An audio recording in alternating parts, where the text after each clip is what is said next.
Hi, I'm Vicki, and we're here to tell you about a nightmare of an experience we had with PPL Motorhomes.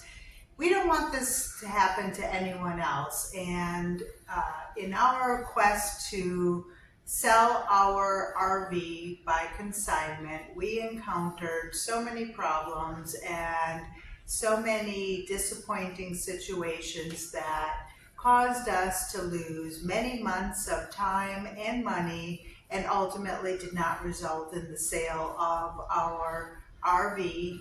In addition, cost us many amounts of money to do repairs to the unit once we picked it up.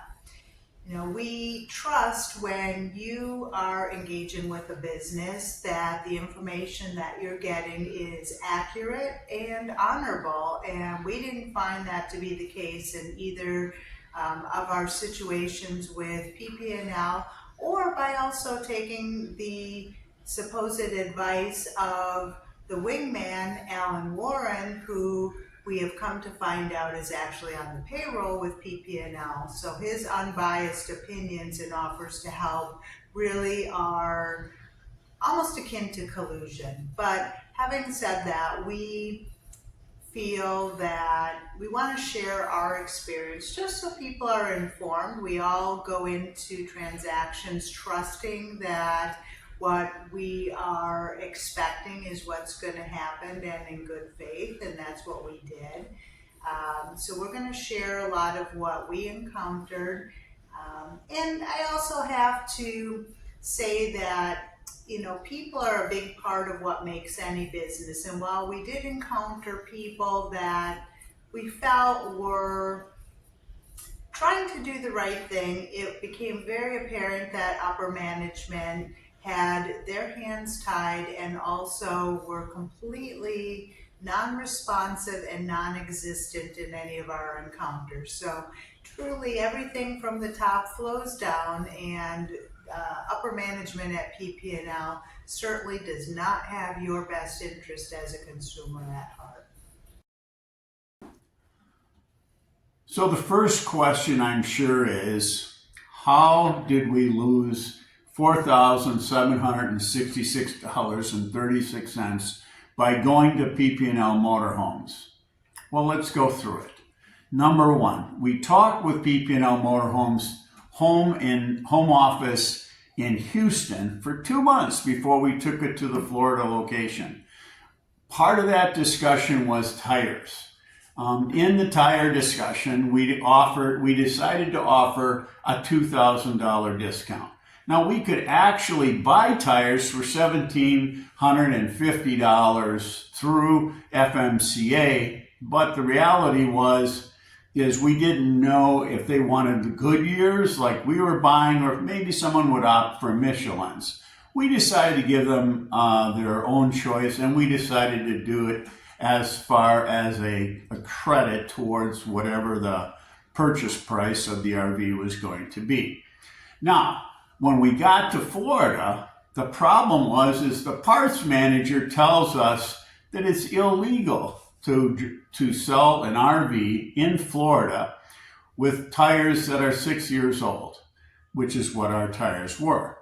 Well, that turned out to be a lie after contacting the Florida Motor Vehicle Department, but we didn't know it at the time. So what happened is that we asked her how much it would cost for her to replace it. And she said, well, it would be about $2,200. We hadn't told her what our price was yet.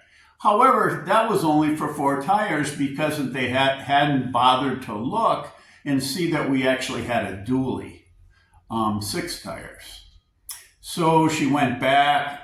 This time she came back after we had told her what our price was. She came back with the best she could do was between $1,850 and $2,000, closer to $2,000 with the tax and installation. Well, that was fine with us. I mean, it was $200 or so more than FMCA, but under the circumstances, we were going to offer $2,000. So we went ahead and agreed. and the tires were going to be put on within the week, and then we put out on the lot for sale. The problem is that they never replaced the spare tire, which is worth $350. So that was the first issue. The second issue was the batteries. We had 3-year-old golf cart batteries, 6-volters, that we had actually put in ourselves, modified the compartments so that it could fit the 6-volt golf cart batteries. They had a life expectancy between 6 and 7 years. Right away, the next day, we were called and we were told the batteries were dead. Well, it turns out that, which is a common problem at PPL Motorhomes in Florida, that they leave the batteries in the on position and they don't turn the cutoff switch off when they leave. This is done by the salespeople. This is done by the people who clean the RVs. All you have to do is walk into an RV, and a lot of times, once you flip on the switch, you get music, really blaring music, because the guy had been cleaning. Well, in any event, our battery had been drained. Now, if you know about 6-volt golf batteries, they take a lot of abuse. So he told them to put him on a charger, that this is, if this is what has happened, we're not buying new batteries. And by the way, they wanted $900 plus installation for 2 golf cart batteries. So anyway, long story short is they call me back and everything is fine. Well, about 2 weeks later, same problem. We get that the golf cart batteries are dead. They have a sign on the back of their parts department door which says, please, whenever you leave an RV, turn off the switch that cuts off the power to the motorhome so that we don't kill the batteries. Well, apparently this is a common problem as told to me by the parts manager. That's why the sign is there. We went back a third time, by the way, and once again, the battery switch was left on. We went 3 times, and they had killed our batteries to the point that when we took the RV back, there was sufficient damage to even the golf cart batteries that they had to be replaced. Golf cart batteries do not need to be replaced in 3 years. That's the average amount of time when they're pretty much in the middle of their use, and we had to replace them ultimately. And guess what? We went to the place that everybody complains about, Camping World, and had them replaced for $500 and some rather than the $900 that PPL Motorhomes wanted. So there's another thing. When about a week later, someone apparently was interested enough in our RV that there was an inspection done. Now, there was also a pre-inspection done earlier, and we were told everything was good to go. And on top of that, we had our own mechanic look at the RV, and he had said it was fine, and that was in April. And then just before we took it in fact, on Monday, before we took it in on Wednesday, we had taken the RV out on kind of a shakedown just to make sure everything worked properly, and everything did. Generator, refrigerator, every appliance, air conditioning, everything worked right. Well, we were presented with a list of about $1,000 of various things, little lights. Now, there's no way, we lived 180 miles away round trip, and there's no way we were going to continue to go back and forth. But if there was truly a buyer that had done an inspection with them, we would fix these nibbling little problems to make the sale. Well, it turned out that after spending the $1,000, they came back and said, oh, and by the way, your refrigerator doesn't work. We went, refrigerator? Refrigerator worked fine 2 days before we brought it to you. And they said, well, it doesn't work now. Well, the fact is that we had spent up till 2 days prior using the refrigerator, cleaned it out on Monday night, sat in our yard on Tuesday, where it normally sits, and we drove it in on Wednesday. And unless something happened, which could possibly happen, but in a prior life, I was an obstetrician, and you know what? Those are pretty long odds that something could break, a refrigerator could break, totally break, didn't work at all, from the time that we left the campground 2 days prior until we dropped it off, and by the way, was not disclosed in the initial inspection. They gave us a price after we asked them to check it out of $4,300 to replace the refrigerator. And we were stunned. You can buy a huge refrigerator for $4,300. This is a little six foot refrigerator. The fact is that one door. We happen to live next door to a Dometic, and this is a Dometic refrigerator, retired rep, and he was actually able to call Elkhart and find out that the current price of that refrigerator was $2,100. Why they wanted $4,300, and on their price sheet it was $3,800 plus $500 labor, which the $500 labor is reasonable. But $3,800 for an RV refrigerator is not, especially one that's so small. So then we were told we could have it sent to us, and we considered that possibility. We couldn't understand why this was so much, and nobody, and this is one of the problems of PPL Motorhomes, no manager will really talk to you. They'll only tell you this is the way it is, this is the price, and they pass on the buck to somebody else. So we decided not to fix the refrigerator.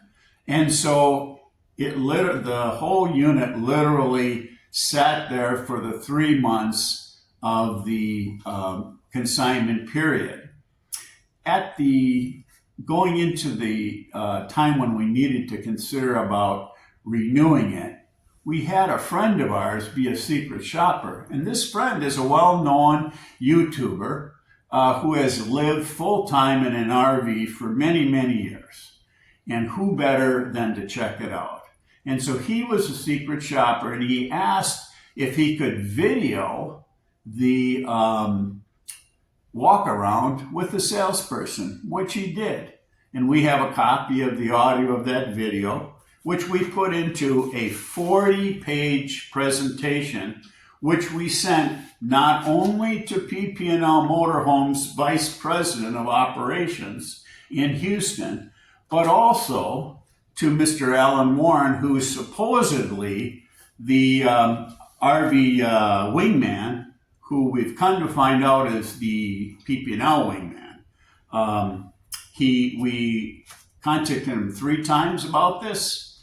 Twice he responded with, I'll see what they have to say, but never got back. And the 3rd time when he received this, he didn't get it. We got no response at all. Well, the fact is, people have asked us, well, why don't you sue them? Well, one of the things is that we're Christian travelers. It says so in our name. The fact is that have to ask St. Paul. That was one of his big things. Don't sue others. In the end, take the abuse, and what is coming to them will come. So this is what we're thinking about the whole episode. It did come out ultimately to $4,766.36. There's an interesting part about that, and that is when we got it back, we had to replace the batteries, which, as we said, were replaced at Camping World for a little over $500.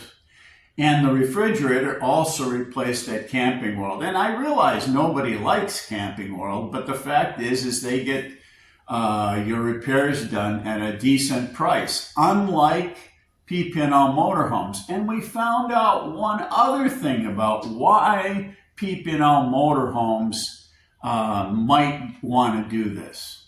And that is because they cannot make with their model enough money to exist. And that is they charge 10% to sell your RV. What they do need is to sell repairs and various services. One service, and as a buyer, I would never do this, is one service is in the secret shopper.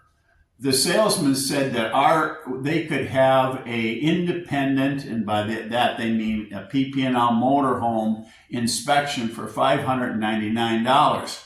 Why wouldn't somebody go to NRVIA, the RV inspectors, for the same price, get a 100-page report, which would not have bias? The PPL Motorhomes is trying to sell parts to either whoever's going to buy it. And ultimately, we dropped our price on the motorhome from $70,000 to $58,000 with the proviso that the buyer would put in the refrigerator on their own. That's $12,000 that they would have to play with. And you know what? PPL never ever gave that presentation. It's in the transcript of the video. Now, the biggest thing that we have that we dislike is the fact that while some of the employees, as Vicki mentioned, were great and tried to get help because they knew that we were getting put through the ringer by management, but we never were contacted by the general manager. We never were contacted by any of the officers at PPL. We were never contacted once we sent this by Alan Warren, the RV wingman. And the general manager of Florida never contacted us. The only person who contacted us was the salesperson.